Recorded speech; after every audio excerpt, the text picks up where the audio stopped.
Իսկ արդար է, որ նախարարներին 7 միլիոն պարգևավճար են տալիս, իսկ թոշակներն ընդամենը մինչև 10,000 ռուբլի են Շատ, բա իրանք ուզում են ապրեն, թոշակառում հետ պարտադիր չի ապրի, իսկ իրանք ուզում են ապրեն, իրանց մի կտոր հացի գումարը արժի մին թոշակը 37,000։ Իրա ասելով ինքը տենց հանում, որպեսզի կաշառքներ չվերցնեն իրա ԿՊԱ-ականները, ինքը բաց ասում է դրա մասին, բայց էդ էլ իրա կողմից կաշառք է։ Իրանք սենց ասեն, կոպիտ բառը հնչում, բայց չեմ կարա չասեմ, ժողովրդի մասին չեն մտածում, մենակ իրանց շների մասին են մտածում, 100%, ուրիշ բան ես դրա տակ չեմ տենում, որտեվ նայեք, հասարակ տրամաբանություն, դու երկրի ղեկավար ես,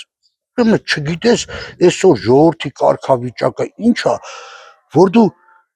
ոնց որ ծիծաղած, ձեռ առնես, ես հետ եմ ասում, էլի իրան գժի տեղա դրե, թե ժողովրդին է, ինձ թվում է ժողովրդին է գժի տեղ դրե, ինքը լավ էլ գիտի ինչ է անում։ Դե բնականաբար ինձ թվում է դա արդար չի,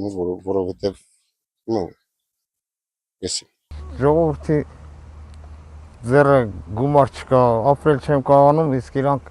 մեծ քանակությամբ գումարները ծախսում են, էսի արդար չի։